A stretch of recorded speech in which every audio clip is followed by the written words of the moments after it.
안녕하십니까. 건강 백세 스마일의 강희철입니다. 안녕하세요. 빅날입니다. 자, 요새는 아침 저녁으로 쌀쌀한 바람이 불면서 완연한 가을이 아닌가 싶은데요. 그렇죠. 네. 자, 요즘처럼 이런 환절기 때 건강을 위협하는 요소들이 좀 많이 자리 잡고 있죠. 네, 맞습니다. 네, 네. 그렇기 때문에 다른 때보다는 조금 더 잘 챙겨 먹고 건강한 삶을 좀 영위를 해봐야 될 것 같은데요. 이럴 때 또 도움이 될 수 있는 제철 식품이 있다고 하죠. 그렇죠. 일단 기침, 가래 같은 기관지염 네. 이런 거 같은 경우에는 호흡기 질환에 좋은 우리가 배를 추천해 줄 수 있고요. 네. 예.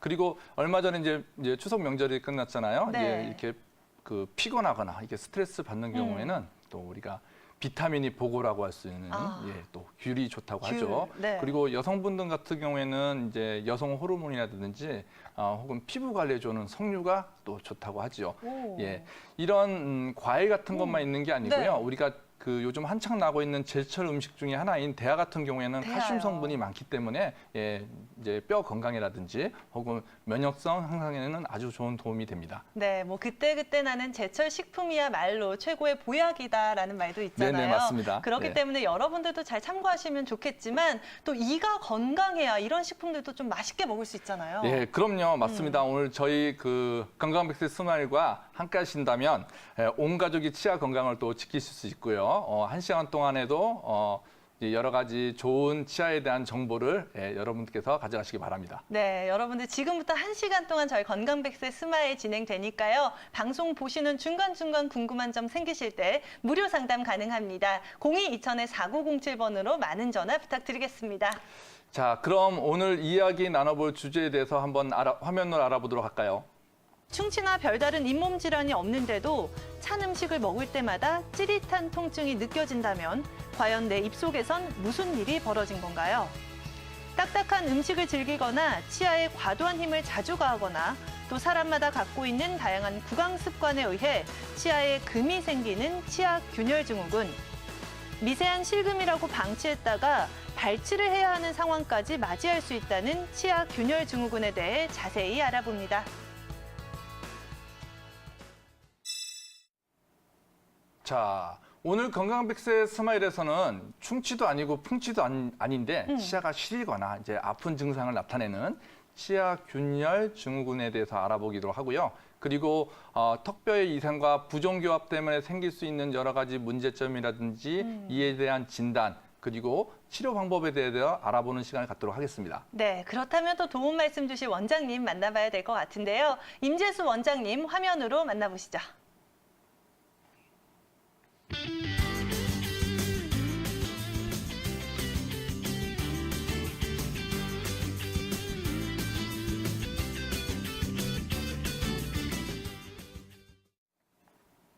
원장님 안녕하세요. 네. 안녕하세요. 안녕하세요. 네, 우리 임재수 원장님과 함께 오늘 또 치아 균열 증후군 자세하게 풀어봐야 될 것 같은데요. 일단은 강 원장님, 치아 균열 증후군 말 그대로 치아에 균열이 생기는 증상 이렇게 좀 이해를 해봐도 되는 건가요? 네, 그렇습니다. 외부에 우리 급격한 충격을 받거나 혹은 네. 지속적으로 이제 충격을 받게 되면 이제 치아에 금이 생기게 되거든요. 그 금을 타고 이제 세균이 침입을 하게 되죠. 네. 그럼 이제 치아 안에는 이제 신경 조직이기 때문에 여기를 자극하게 됨에 따라서 이가 시리거나 혹은 통증을 유발시키는 걸 보고 우리가 치아 균열 증후군 혹은 뭐 치아 크랙 증후군이라고 저희가 얘기를 네. 하는데요.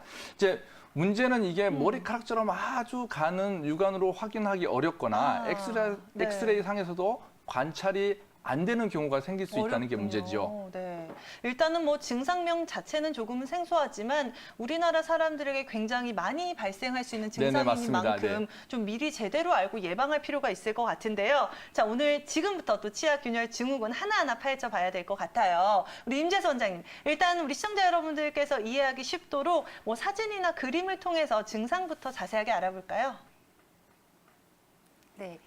일단 아까 강 원장님이 설명해 주신 것처럼 치아 균열 증후군이란 유리와 같은 치아에 금이 가 있는 걸 생각하시면 됩니다. 그래서 금이 이 안에 들어있는 신경과 혈관 조직인 치수까지 포함되지 않은 단순 균열이 있고요. 그런 경우에는 일시적으로 시렸다가도 괜찮아지실 수도 있습니다.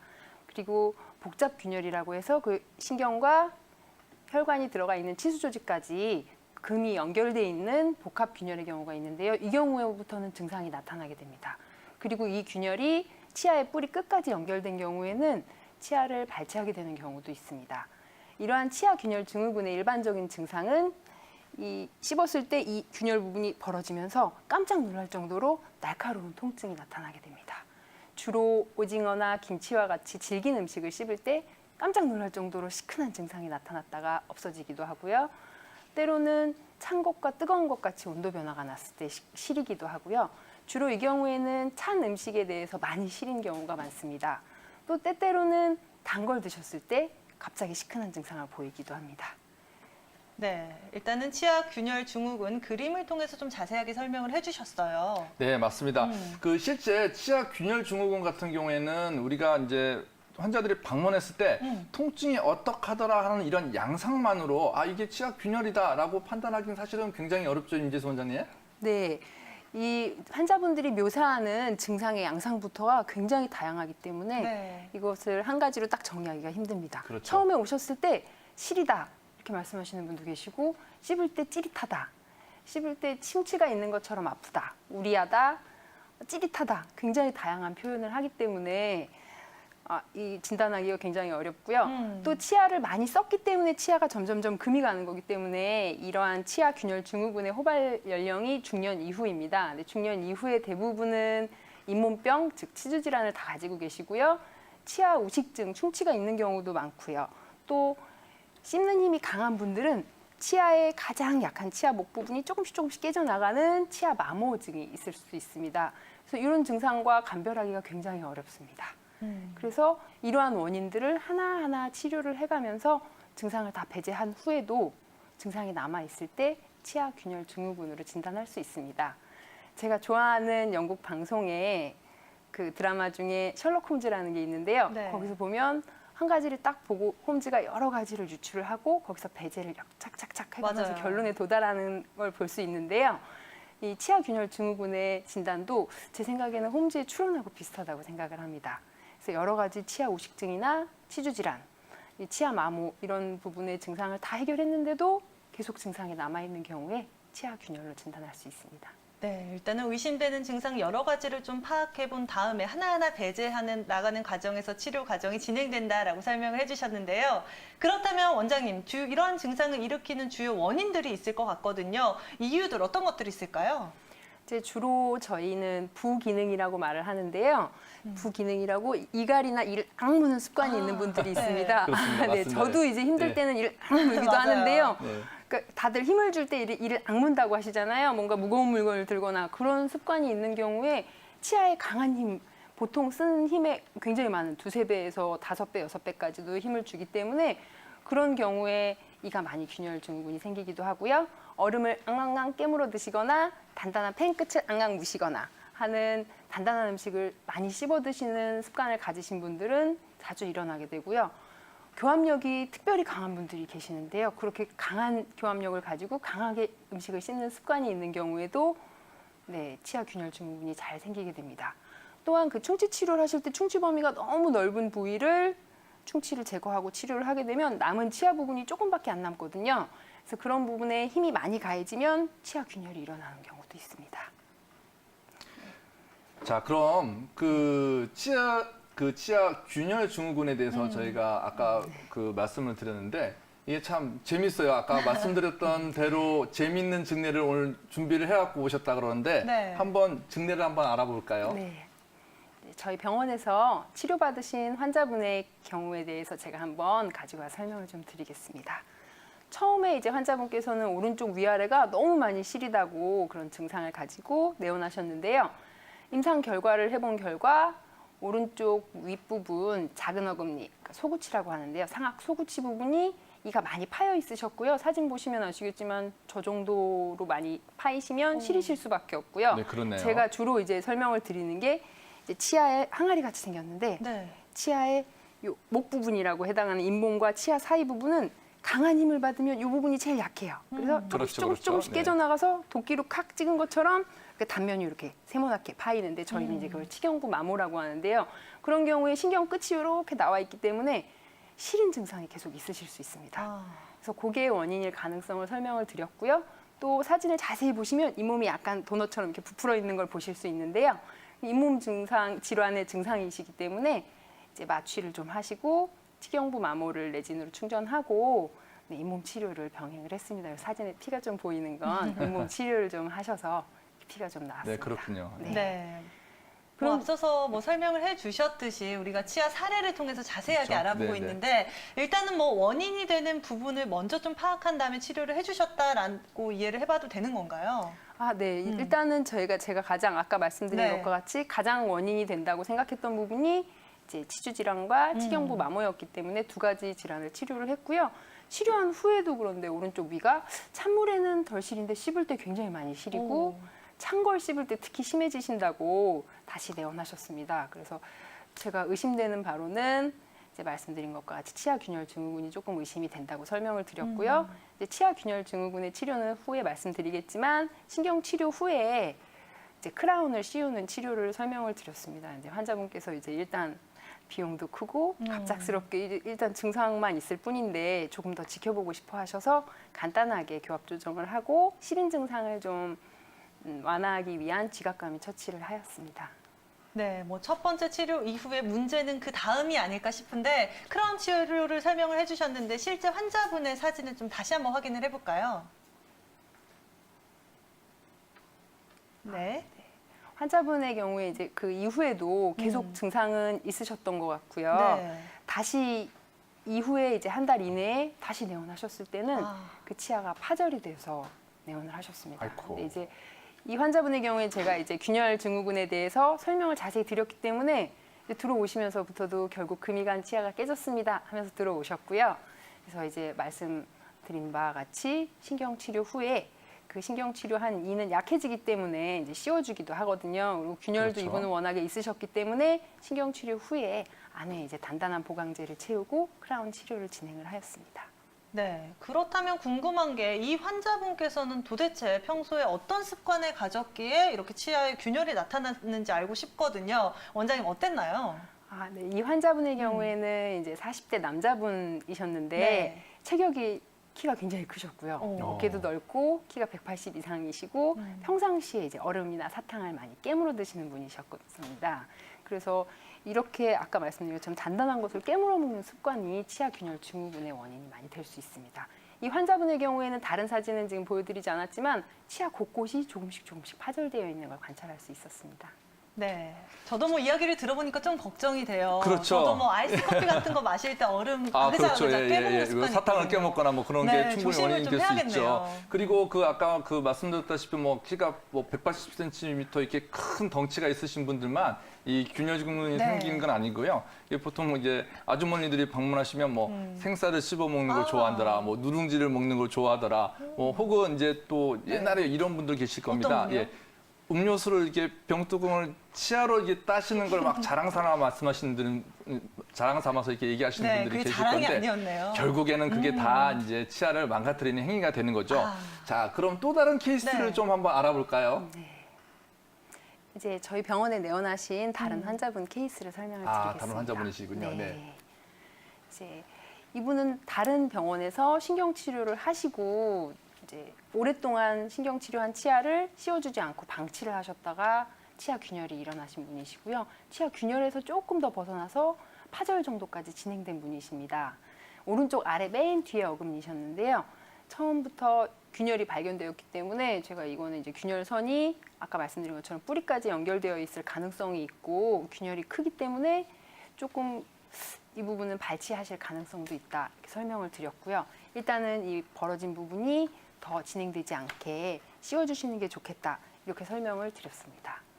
네, 일단은 또 다른 환자분의 사례를 좀 살펴봤는데요. 그렇다면 원장님 사진에서 봤듯이 뿌리까지 좀 진행이 된 경우에는 어떻게 해야 되는 건가요? 이제 아까 말씀드린 것 같이 균열이 위쪽만 있을 때는 이 비틀어진 거를 비틀지 않게 딱 씌워주는 거거든요. 네. 크라운으로 잡아주는 거지만 이게 이미 뿌리까지 연결이 돼서 증상이 나타난 경우에는 세균이 이미 뿌리까지 다 들어갔기 때문에 발치하시는 방법밖에는 없으십니다. 네, 참 아쉽죠. 그래서, 예, 정말 아쉽게 그러신데요. 예전에는 하지만 발치를 하시고 나면 양 옆에 치아를 깎아서 씌우고 가운데 가치를 넣는 브릿지 시술만 있었는데요. 최근에는 이제 임플란트 기술이 발전이 돼서 발치한 후에 그 자리에 바로 임플란트를 심을 수도 있기 때문에 발치 후 임플란트라는 좋은 기술이 생겨서 그 부분은 이제 조금 더 나아지셨다고 생각하실 수 있습니다. 네, 일단은 뭐 뿌리까지 균열이 진행된 경우에는 임플란트 식립을 고려해봐야 된다. 이 점 참고해 보시면 좋을 것 같은데 그렇다면 원장님, 이 환자분 크라운 치료 이후에는 어떻게 많이 좀 개선이 됐을까요? 근데 이제 이 환자분 같은 경우에는 제가 아까 말씀드렸던 것처럼 균열이 크게 보였기 때문에 이제 걱정이 돼서 바로 크라운을 하지는 않았고요. 네. 그렇군요. 가운데 이제 네. 아까 검게 보였던 부분은 아말감이라는 재료인데 어. 이 부분은 접착이 안 되는 재료입니다. 그래서 이 아말감을 다 제거를 하고 치아의 갈라진 부분을 접착할 수 있는 재료로 봉했고요. 그다음에 이제 임시 치아라고 해서 여기 이제 잡아주는 효과는 똑같기 때문에 플라스틱으로 만든 임시 치아를 이제 사용해 보시도록, 사용해서 증상이 없으시면 이제 크라운으로 진행을 하시고, 크라운이 아니라 그 증상이 생기시면 임플란트 하실 수 있다, 이렇게 설명을 드렸고요. 임시 치아를 일단은 써보시기로 하셨습니다. 임시 치아 한 달 정도 쓰셨는데요. 처음보다는 많이 나아졌는데 땅콩 같은 거를 좀 씹으면 아직도 조금 우리하게 아프고, 계속 씹으면 좀 나아지기는 하는데 아직은 조금 아픈 증상이 있다, 이렇게 말씀을 하셨고요. 근데 이제 임상 검사 결과 이분도 나이대도 30대 후반이셨고요. 그래서 이제 치주 질환도 있으셔서 잇몸 치료인 치주 소파술을 진행을 했습니다. 자, 하지만 이게 아까 말씀하셨다시피 치아 균열이라고 하면은 네. 이제 잇몸 치료를 아무리 해도 사실은 효과가 없지 않을까요? 근데 이제 아까 말씀드린 바와 같이 일단은 이게 치주 질환의 증상인지, 이분이 말씀하신 거 씹을 때 약간 욱신하게 우리하게 아프다 하는 거기 때문에 치주 질환의 원인이 있는지 균열이 있는지 원인을 배제해야 하기 때문에 치주 치료를 시행을 했고요. 이제 치주 치료는 환자분들이 잇몸 치료를 한다, 마취하고 한다 하시면 그게 뭐냐고 말씀하시는 경우가 많으신데요. 특히 이제 제가 자주 좋아하는 치료 중에 하나가 치주 소파술이라는 치료입니다. 이 치료는 건강보험도 되고 사실 굉장히 좋은 치료인데요. 네, 맞습니다. 네. 네, 이제 치주 잇몸이 이제 주변에 사실 스케일링은 많이 하셨을 거예요. 이제 잇몸 위에 있는 치석 제거를 하는 게 스케일링이라고 하는데요. 맨날 샤워를 해도 때가 좀 끼잖아요, 저희가. 저만 그런가요? 근데 이제 때가 끼는 것처럼 잇몸 밑에도 스케일링을 계속 하셔도 잇몸 밑부분에는 청소되지 않은 부분이 있고요. 치석이 계속 쌓이게 되고요. 여기에 이제 염증이 조금 생기고, 염증이 생기면 염증 물질 때문에 뼈가 점점 내려가는, 잇몸 뼈가 내려가는 증상이 생기게 됩니다. 그러면서 잇몸 주머니라는 게 생기는데요. 그게 4mm 이상 생겼을 경우에는 스케일링으로 치석이 다 제거가 안 되기 때문에 마취 후에 뾰족한 기구로 주변의 치석과 잇몸 염증 조직을 다 제거를 하고 건강한 잇몸으로 그 부분을 다 채워야 되는 치료가 있는데요. 그 치료를 치주 소파술이라고 합니다. 네, 그래서 이제 이 환자분의 경우에는 이러한 치주 소파술을 시행을 하고 증상을 좀 더 지켜보기로 했습니다. 네, 이렇게 치주 소파술의 과정을 또 자세하게 설명을 해주셨지만 일단은 치아 균열이 발생한 상황이라면 아무래도 그 이후에도 통증이 계속될 것 같거든요. 어떤가요? 네, 2주 정도 이제 치주 치료 후에 보통은 증상이 이렇게 어느 정도 감소되는 걸 2주 정도로 잡는데요. 2주 정도 지나니까 환자분께서는 어느 정도 씹을 수는 있다고, 처음엔 아예 못 씹을 정도였는데 약간 우려하지만 씹을 수 있으니까 씌워달라고 하셨습니다. 이 환자분이 워낙 바쁘신 분이셨거든요. 네. 그래서 이제 전체를 씌우는 크라운 치료를 진행을 하셨고요. 크라운 씌우시고 진행을 하시고 이제 임시 접착하고 또 한 2주에서 4주 써보셨을 때 최종적으로는 이제 아무렇지도 않다고, 씹으셔도 괜찮다 말씀을 하셔서 완전히 크라운으로 진행을 했습니다. 그런데 이제 잘 사용을 하시다가 아까 말씀드린 것처럼 이분은 이제 4개월이 지난 다음에 오른쪽이 너무 많이 아프다고, 뿌리 끝까지 깨진 것 같다고 말씀하시면서 오셨습니다. 그래서 방사선 사진을 찍어보니까 뿌리 끝 주변 뼈가 많이 녹았고요. 바깥쪽으로도 염증이 보이는 상태셔서 염증을 조금 완화시킨 다음에 발치 후 임플란트 식립을 진행을 하였습니다. 자, 네. 그럼 우리가 치아 균열 증후군에 대해서 이제 마무리를 해야 되는데요. 네. 자, 한번 금이 간 치아는 그러면 다시는 안 좋아질 것 같습니까? 어떻습니까? 이제 환자분께서 원인을 알고 제가 아까 말씀드렸던 것처럼 조심을 하시면 어느 정도, 그리고 아까 말씀드린 것처럼 이제 균열선을 꽉 잡아주는 크라운 치료를 했을 때는 이제 측방력 같은 게 이제 이를 이렇게 갈 때는 옆으로 힘이 들어가기 때문에 비틀리면서 다시 조금씩 연장은 되실 수 있거든요. 이런 부분을 치료를 같이 병행을 하시면 이 부분은 나아지실 수 있고요. 근데 아까 말씀드린 것과 같이 이미 증상이 많이 벌어진 경우에는 뿌리 끝까지 연장된 경우에는 발치하실 가능성도 있습니다. 네, 그렇기 때문에 치아 균열이 생긴다면 생긴 즉시에 빠른 치료가 좀 필요할 것 같은데요. 자, 이렇게 저희가 임재수 원장님과 함께 치아 균열 증후군 자세하게 풀어봤는데 혹시나 방송 보시다가 궁금한 점 생기시면 망설이지 마시고 지금 바로 02-2000-4907번으로 많은 전화 부탁드리겠습니다.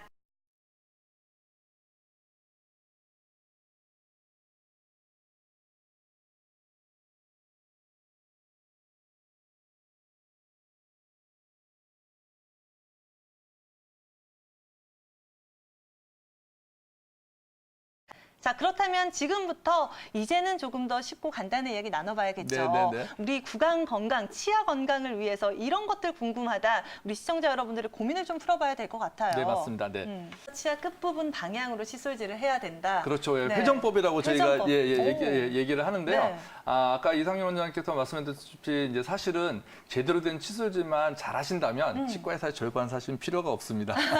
네, 그만큼 중요하다는 그렇습니다. 거네요. 예, 시청자분들이 조금만 신경 쓰시면 저희 밥그릇을 뺏어가실 수도 있습니다. 예. 아니 근데 제 주변에서는 요새 칫솔질 잘하고 싶다라고 해서 진동 칫솔을 많이 사더라고요. 아, 네, 전동 칫솔요. 전동 예, 예. 칫솔이 아무래도 좀 편하니까 구석구석 좀 잘 되지 않을까 이런 생각 때문에 많이 구매들 하시는 것 같은데 임재수 원장님 이렇게 전동 칫솔 이용하는 거는 뭐 실제 내가 스스로 하는 것보다 더 도움을 받을 수 있는 건가요? 이제 저희 병원 같은 경우에는 어린 아이들도 많이 오는데요. 솔직하게 말씀드리면 남자아이 같은 경우들은 굉장히 이를 못 닦는 경우가 많습니다. 프라그가 이 전면에 막 끼어 있는 경우도 있고요. 그렇게 닦는 효율이 굉장히 낮고 하루에 한두 번도 못 하는 경우에는 닦아주는 효율 자체가 굉장히 크기 때문에 전동 칫솔을 사용해 주는 것이 좋습니다. 하지만 아까 말씀드린 것처럼 치아에 마모가 있거나 하는 경우에는 전동 칫솔들은 요새 대부분 미세모는 아니고요. 전동의 강도를 조정하기가 힘들기 때문에 마모가 심해지는 경우도 있고요. 그러니까 이제 어떻게 말씀드리면 이제 케이스에 따라서 다른데요. 어린아이들, 특히 남자아이들은 많이 못 닦으면 전동 칫솔을 사주기도 하고요. 제가 저희 아들도 잘 못 닦을 때는 사준 적이 있는데요. 이제 성인과 같은 경우에도 성인들도 솔직하게 말씀드리면 굉장히 못 닦으시는 분들도 많으십니다. 그래서 닦는 효율을 생각하면 이제 전동 칫솔을 사용해 주시는 게 좋고요. 저 같은 경우에는 저희 병원에 내원하시는 분들한테 대부분 이제 그 케이스에 맞게 치간 칫솔이나 치실을 사용하는 법을 교육을 해드리고 있는데요. 이제 연세가 좀 드셔서 치주 질환이 있거나 하신 분들은 치간 칫솔하고 치실을 사용 안 하시면 음식이 굉장히 많이 끼고 이가 썩거나 잇몸이 더 나빠지는 경우도 있습니다. 네. 그 제가 한 가지 또 첨언을 하자면 이제 우리나라 부모님들은 이제 어려서부터 이제 애들한테 이제 자립심을 키워주겠다고 이제 너 혼자 한번 양치질 해봐라 이렇게 하는데 사실은 이건 좀 올바르지 못하고요. 초등학교 저학년 때까지 최소한 일주일에 한 번 정도는 엄마가 한번 닦아주든지 옆에서 이제 직접 닦고 있는 거를 관찰을 하셔야 됩니다. 그렇지 않으면 올바른 칫솔질을 이제 제대로 안 하는 경우가 많이 있고요. 두 번째는 아까 이제 칫솔 얘기를 하셨는데 우리가 칫솔질을 아무리 열심히 한다고 하더라도 치아하고 치아 사이에 있는 치석이나 치태나든지 음식물 찌꺼기 잘 빠지지 않습니다. 맞아요. 예, 그 가끔씩 이 치실을 쓰면 치아가 벌어지는 게 아니냐라고 말씀하시는데 치아가 뭐 벌어지는 일은 없지만 설사 벌어진다고 하더라도 훨씬 더 많은 이득이 있기 때문에 하루에 한 번 정도는 꼭 치실을 쓰는 걸 저는 추천을 드리겠습니다. 네, 정말 뭐 올바른 칫솔법뿐만이 아니라 하루에 한 번씩 치실을 사용하는 게 좋다. 네네네. 구강건강관리법 여러분들 참고하시면 좋을 것 같은데요. 임재수 원장님, 이가 시린 증상이 나타나면 저희가 바로 치과를 찾아가야 되는 건지 아니면 조금 있으면 완화가 되지 않는지 이런 부분도 많이 걱정이 되거든요. 어떻게 생각하시나요? 이제 이가 주로 많이 오시는 분들이 이가 시리다 이렇게 말씀하시고 오시는 분들이 굉장히 많으신데요. 일단은 몸에서 뭔가 이렇게 안 좋다 신호를 보낼 때는 어딘가 문제가 있는 경우가 거의 99%고요. 이제 잇몸병이 있어서 아까 말씀드린 것처럼 잇몸 질환으로 인해서 이가 시린 경우도 있을 수 있고요. 그리고 이제 이가 아까도 말씀드린 것처럼 충치가 있는 경우에도 이가 시리실 수 있습니다. 그리고 또 치아 아까 말씀드린 치경부 마모가 있는 경우에도 이가 시릴 수 있고요. 그리고 오늘 이제 제가 설명해드린 치아균열 증후군이 있을 때에도 이가 시리실 수 있기 때문에 사실 이가 시린 증상이 있다 하시면 별거 아닌 것 같더라도 인근에 이제 가까운 병원에 가셔서 그래도 문제가 없는 것을 확인을 하시는 게 나을 거라고 생각이 됩니다. 네. 저 아까 그 시린 치아에 대해서 말씀드렸지만 이 시린 치아 때문에 이제 환자분들께서 아 그러면 이제 잇몸이나 치아가 튼튼해지는 약이 있느냐 이렇게 맞아요. 이렇게 물어보고 궁금해요. 아 그런 약이 있으면 처방을 달라고 얘기를 하시는 경우가 있지 않습니까? 뭐 저는 이제 대놓고 아니 그렇게 좋은 약이 있으면 약만 처방해주면 끝나는데 치과 의사가 왜 필요합니까? 이렇게 얘기를 하는데 자 어떻습니까? 이게 환자분한테 이게 약을 권해주시거나 그런 경우는 없으신지 한번 궁금한데요, 다들. 저 같은 경우에는 네. 이제 환자분들이 약을 드신다고 하면 일단은 치과에 그만큼 관심이 있으신 거잖아요. 그렇죠. 그리고 이제 일단은 효과가 사실은 솔직하게 말씀드리면 효과가 그렇게 크면 의약품이 될지 건강보조식품이나 이제 그냥 일반 의약품으로 사실 지정되지는 않습니다. 근데 네. 하지만 이미 그만큼 본인이 치아에 관심을 가지고 투자를 하시게 되면 이제 제가 돈을 썼고 투자를 했기 때문에 그만큼 또 신경을 쓰시게 됩니다. 그래서 일단은 사시라고 말씀을 드리는데요. 그 사시는 것보다도 더 큰 효과를 얻으시려면 치과 치료는 실제로 물리적으로 아까 제가 이제 치주 소파술에 관해서 말씀드렸지만 닦아내는 게 가장 큰 효과가 있습니다. 그래서 그거랑 약품을 병행하시면 가장 큰 효과를 보실 수 있습니다. 오늘 원장님과 함께 다양한 치아 건강에 관한 이야기 나눠봤고요. 아쉽게도 저희가 준비한 오늘 순서는 여기까지입니다. 저희는 다음 이 시간에 인사드리겠습니다. 고맙습니다.